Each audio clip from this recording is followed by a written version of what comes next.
Hey, what's up guys, it's DarkArmedDuelist and today doing an Egyptian God card deck profile. So I'm really excited to do something for you guys because this deck is an extremely powerful deck that can summon out all three of the Egyptian God cards.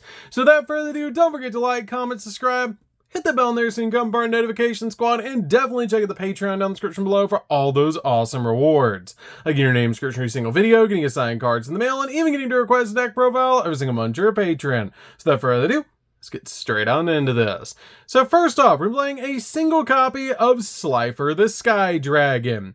This card is an amazing god card that has the ability that it requires 3 tributes just like all the other god cards to summon this card out to your side of the field.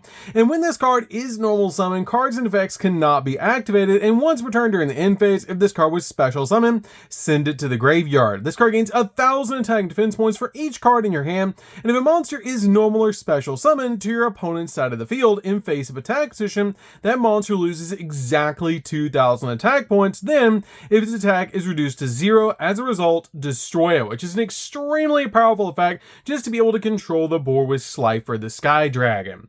We then play 2 copies of Obelisk the Tormentor. Obelisk the Tormentor comes out at 4,000 attack points. It's really nice that this card actually has a base stat compared to Slifer and Ra. This card is super easy to summon, but just shooting 3 monsters out to summon this card out to your side of the field. And if it's special summon, you send it to the graveyard during the end phase, but this card is a really cool, unique effect, as you can actually tribute 2 monsters to destroy all monsters that your opponent controls, but this card cannot declare an attack the turn you activate this effect, which is not that big of a deal, because it is just going to board wipe the opponent. We then play 2 copies of the Winged Dragon of Ra.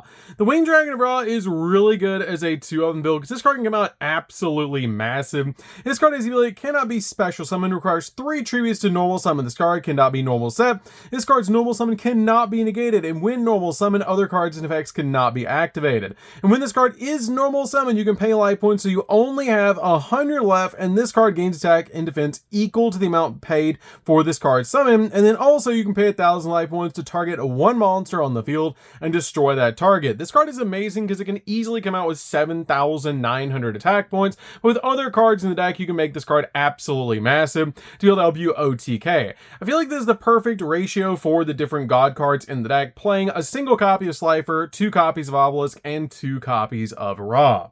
We then play a single copy of Sphere Mode. Sphere Mode is just amazing to be able to play in the deck as 1-of, because you can tribute 3 of your opponent's monsters to hand them a copy of Sphere Mode, which is really cool to be able to do. Then we get it back and we can turn it into the Winged Dragon for all later. We then also play a single copy of Immortal Phoenix because it's very easy to turn your copy of Ra into the Immortal Phoenix, which is really cool. So you can basically go through the life cycle of Ra. From handing your opponent the Sphere Mode, we get back Sphere Mode, we turn it into Ra, and then we can later turn it into a copy of Immortal Phoenix, which is really cool to be able to do. We then play 3 copies of Guardian Slime. Guardian Slime is definitely a 3-of in the build, and this card is super cool to be able to play in the deck because if you take any battle or effect damage, you can special summon this card in your hand. Also, during damage calculation, if this card battles an opponent's monster, quick effect, you can make this card's defense equal to that opponent's monster's attack during that damage calculation only. And if this card is sent from the hand or field to the graveyard, which is one of the most important effects on this card, if this card is sent from the hand or field to the graveyard, you can actually add a spell or trap card from your deck to your hand that specifically lists the card the Winged Dragon of Ra in its text, letting us add our copies of Ancient Chant directly from our deck to our hand, or the True Sun God, which is absolutely amazing. We then play 3 copies of Meli. Meli is really good to be able to play the Horus engine in this deck to help us summon out our god cards, because it's very easy to put 4 monsters on our side of the field, tribute 3 of them, and then summon out a god card, which is so cool to be able to do. But this card, just like all the other Horus cards, shares the effect that if you control King Sarcophagus, you can special summon this card from the graveyard, and this card actually searches King Sarcophagus by sending this card and another card from your hand to the graveyard, which could be your copy of Guardian Slime, which will then get you a search for a card that mentions the Winged Dragon of Ra, plus a King Sarcophagus off the effect of Meli, and Meli will then let you also draw a card, which is really nice. You can play a single copy of Happy. Happy is just really good to be able to play in the build as well as an additional name that we can send to the graveyard off our King Sarcophagus, so we can get multiple monsters on the field so we can tribute summon out a god. We then play a single copy of Blessings of Horus. Blessing of Horus is really good again as a 1-of, just as an additional name. This card can actually get absolutely massive because it gains 1,200 attack for each different Horus name on your side of the field, which is really good. We then play a single copy of Protection of Horus. Again, we're just playing this as an additional name so we can tribute summon out our god cards. We then play a secret copy of Horus the Black Flame Deity. This card is really good as a one-of and just absolutely amazing to be able to play in the deck. This card helps you control the board because if you control a Horus monster and King Sarcophagus, you can reveal this card in your hand and then send a card from your hand to the graveyard and then send a card on the field to the graveyard. And if a face-up Horus monster you control except a copy of a deity or a face-up King Sarcophagus you control leaves the field by an opponent's card effect, except during the damage step, you can special summon this card in the hand. Then you can send all other monsters on the field to the graveyard, which is a great ability to be able to use with this card, but I absolutely love playing this card in the deck. So that's it for the monsters, guys. Let's get into the spells.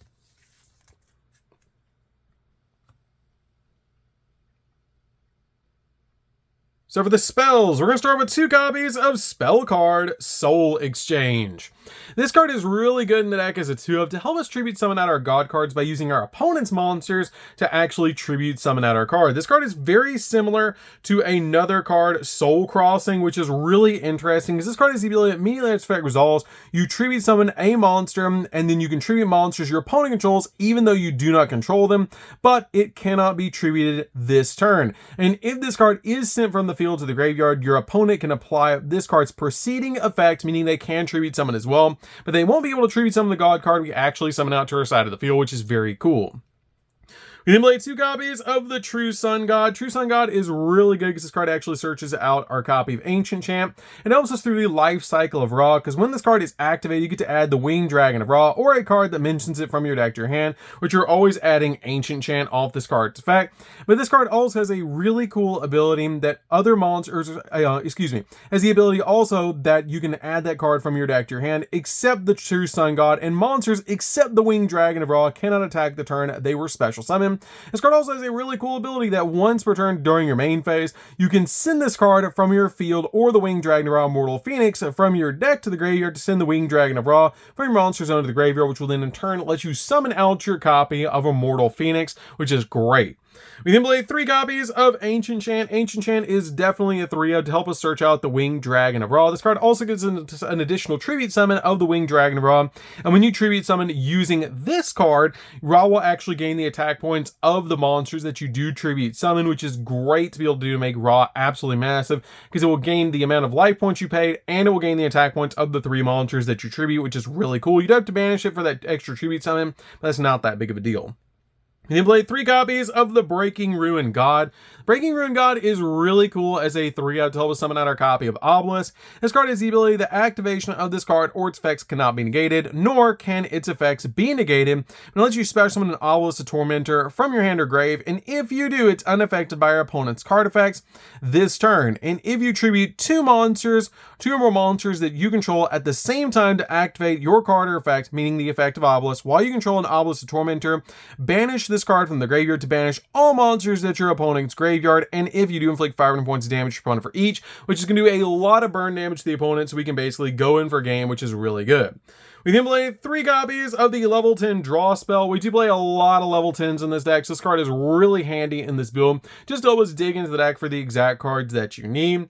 We then play 3 copies of Soul Crossing. It's the reason I only play 2 copies of spell card Soul Exchange, because we're also playing Soul Crossing in the deck, and basically giving us 5 ways to tribute our opponent's monsters so we can summon out our god cards. This card lets us basically tribute our opponent's monsters, summon out a Divine Beast, which is our god cards, which is really, really good. We then play 3 copies of King Sarcophagus. King Sarcophagus is definitely a 3-of. This card has an effect that up to 4 times per turn we can send a card from our hand to the graveyard to send a Horus monster from our deck to the graveyard. And also while this card's on our side of the field, we can bring back our Horus monsters from the graveyard to our side of the field, which is amazing. Also, Horus monsters you control cannot be destroyed by card effects that do not target them, which is an amazing ability at the start of the damage step. If your Horus monster battles an opponent's monster, send that opponent's monster to the graveyard. We then play 3 copies of Walls of the Imperial Tomb. Walls of the Imperial Tomb searches out our copy of King Sarcophagus in a roundabout way, which is great, as this card's name becomes King Sarcophagus while on the field, and also during the main phase you can add a Horus monster from your deck to your hand, meaning we search Imseti, and then we use Imseti's effect to search our copy of King Sarcophagus, which is amazing, so we can basically go in for all of our plays. Plus it really goes with the theme of the deck. But it does make you place a card from your hand on the bottom of the deck, basically exchanging the card, which is really kind of cool about this card, and it's amazing to be able to use. So that's it for the spells, guys. Let's get into the traps.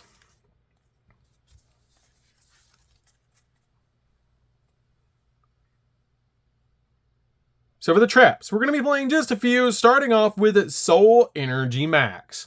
Soul Energy Max is really cool as a 2-of in the build because this card has a great ability that if you control an Obelisk the Tormentor whose original attribute is Divine, in your monster zone you contribute 2 other monsters that are face up and destroy as many monsters your opponent controls as possible, and if you do, inflict 4,000 damage to your opponent. Also, during the main or the battle phase, you manage this card from the graveyard to add Obelisk Tormentor from your deck or graveyard to your hand, then immediately as resolves, you get to normal summon Obelisk the Tormentor, which is a great ability, especially with cards like King Sarcophagus. Sending this card from your hand to the graveyard will let you get to a copy of Obelisk, which is amazing. We then play a single copy of Cantopic Protector.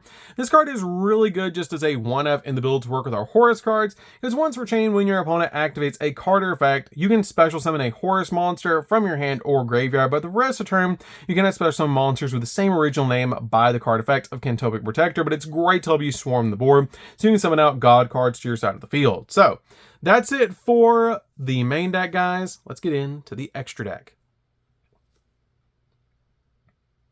So for the extra deck, we're going to start off with a single copy of Egyptian God Slime.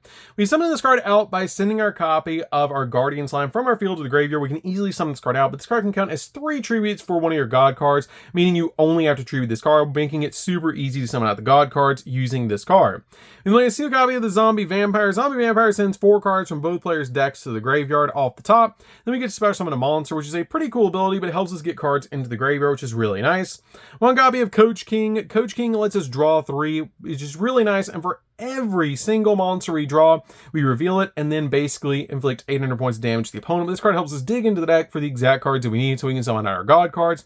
Also, you cannot conduct your battle phase the turn you activate this card's effect, but that's not that big of a deal, as it's really good just to be able to draw 3 and inflict upwards of 2,400 points of damage to the opponent, but that draw 3 is just really nice. We made a single copy of number 90. Number 90 is a negate, which is when I play this in the deck. One copy of Garruk's Attorney. This card is really good in the deck as a 1-of. Garruk's is just such a powerful card, because if this card is XZ summon, destroy all their monsters in the field. You can also detach material on this card and then target spell or trap on the field and destroy it, and if you do, this card gains 500 attack points, which is a pretty cool effect.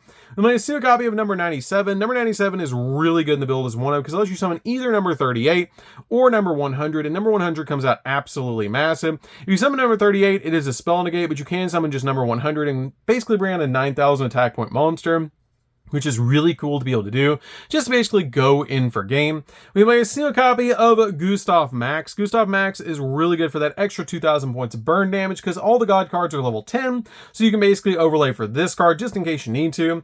One copy of Juggernaut Leap. Juggernaut Leap is really good as a 1-of as well, just helps OTK. One copy of Zeus. Zeus is amazing in the build to board wipe the field. One copy of Typhon. Typhon's also really good as a 1-of in the deck, to basically just make in any situation. One copy of Appaloosa, because we do play 4 different Horus names that we can bring back from the graveyard. So this card is a pretty good opener for the deck, that you can basically get rid of all 4 to get a 4 monster negate, which is really neat. Usually I just leave the Horus monsters on the field because they're usually good enough, but this card is just an option just in case you want to. You could change it out for Soryuja. I did consider that by putting in Soryuja instead, but this card is still pretty good. We play a single copy of SP. SP can easily be changed for a Nightmare Unicorn if you want to, so you can spin cards off the field. This card is a double interruption if you do decide to play. Then finally play a single copy of IP Masquerena, so we can basically go IP into SP or Unicorn if you decide to play Unicorn instead. So that's it for the deck, guys. I would enjoy it. This deck is super fun to be able to play. If you guys have never played an Egyptian God card deck, you should definitely give this deck a try, because it's super nostalgic, and this deck can summon out all 3 of the Egyptian God cards, and the Horus cards are just really a nice touch because they really go with the theme of the deck. So that's gonna do it for this one, guys. Don't forget to like, comment, subscribe, hit the bell in there so you can come part of the notification squad, and we'll see you guys in the next video. See you later, guys.